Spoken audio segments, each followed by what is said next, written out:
కాకినాడ జిల్లా పర్యటనలో భాగంగా కలెక్టరేట్లో జిల్లా అధికారులతో ఏర్పాటు చేసిన సమీక్షా సమావేశంలో రాష్ట్ర ఉప ముఖ్యమంత్రి పవన్ కళ్యాణ్ పాల్గొన్నారు. సమావేశంలో Kakinada MP Uday Srinivas, Zilla Parishad chairman Vipparthi Venugopalarao, MLA Nimmakayala Chinarajappa, Jaggampeta MLA Jyothula Nehru, జిల్లా collector Shan Mohan, SP Satish Kumar, joint collector S Ramasundar Reddy, DFO S Bharani, ఇతర అధికారులు పాల్గొన్నారు.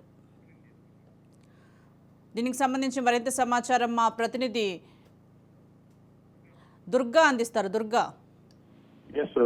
జనసేన పార్టీ అధినేత పవన్ కళ్యాణ్ మరియు రాష్ట్ర ఉప ముఖ్యమంత్రి పవన్ కళ్యాణ్ అయితే ఈ రోజు కాకినాడ జిల్లాలో సమీక్షా సమావేశం నిర్వహిస్తున్నారు. మొట్టమొదటిసారిగా సమీక్షా సమావేశంలో గ్రామీణ అభివృద్ధికి ఎటువంటి చర్యలు తీసుకోవాలి, అలాగే జలవనరుల శాఖ మరియు గ్రామీణ ప్రాంతాల్లో రోడ్లు రహదారులు పరిస్థితిపై కూడా సమీక్షా సమావేశం చేస్తున్నారు. ఇప్పటికే దాదాపు 3 గంటల నుంచి సమీక్షా సమావేశం నిర్వహిస్తున్నారు. ఇంకా సమీక్షా సమావేశం పూర్తి కాలేదు. ఒక్కొక్క విడతల వారీగా 1 గంటకి ఒక్కొక్క శాఖ సంబంధించిన వారితో చర్చిస్తున్నారు. శాఖ సంబంధించిన వారితో ఇటువంటి అభివృద్ధి కార్యక్రమాలు చేయాలి, ఏ విధంగా జిల్లాని లో మరింత గ్రామీణ అభివృద్ధి సంస్థను ఏ విధంగా ముందుకు తీసుకెళ్లాలనే అంశంపై అయితే చర్చిస్తున్నారు. అలాగే జల వనరుల శాఖ నుంచి కేంద్ర ప్రభుత్వం నిధులు ఇచ్చినా సరే ఇప్పటి వరకు ఎందుకు ఆ నిధులు పక్కదారి పట్టించారో, ఎందుకు ఖర్చు పెట్టలేదన్న అంశంపై కూడా అధికారులు గట్టిగా నిలదీసినట్టు మనకు సమాచారం అందుతుంది. దాంతో పాటు గ్రామీణ ప్రాంతాల్లో మరి రహదారులు అయితే అస్తవ్యస్తంగా ఉన్నాయి. ఈ రహదారుల పరిస్థితిపై కూడా అయితే అధికారులను అడిగి తెలుస్తున్నారు. ఎందుకు ఇన్ని రోజుల నుంచి రహదారులు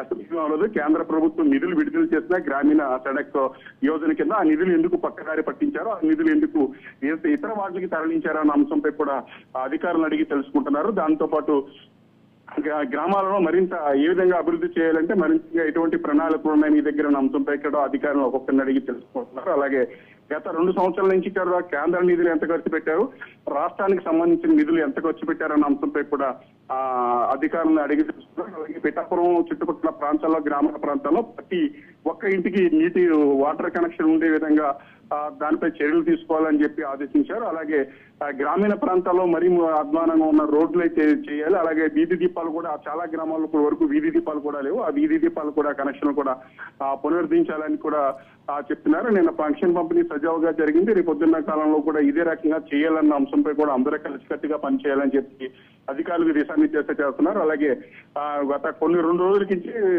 పౌర సరఫరాల శాఖ మంత్రి దొరంపూడి గొడవన్స్ పై కూడా రైట్ చేశారు. ఇటీవల కాలంలో స్థానిక ఎమ్మెల్యే అనుచరులు మరియు ఎమ్మెల్యే ముఖ్య నాయకులు వైఎస్ఆర్సీపీకి సంబంధించిన బియ్యం అక్రమ ఎగుమతులకు సంబంధించి కూడా వాటిపై కూడా సివిల్ సప్లై అధికారులను రివ్యూ చేసుకున్నారు. ఇంత జరుగుతున్నా మీరేం చేస్తున్నారు, ఇన్ని రోజుల నుంచి కూడా ఇంకా ఇంత అక్రమంగా బియ్యాన్ని తరలిస్తున్న విదేశాలకు మీరు ఏం చేస్తున్నారన్న అంశంపై కూడా అధికారులు ప్రశ్నించారని మనకి స్పష్టంగా అర్థమవుతుంది. అలాగే దాంతోపాటు ఇతర అంశాలను కూడా చర్చించి ఏ విధంగా రాష్ట్రాన్ని జిల్లాని ఏ విధంగా ముందుకు తీసుకెళ్లాలన్న అంశంపై కూడా స్థానిక అధికారులతో చర్చిస్తున్నారు.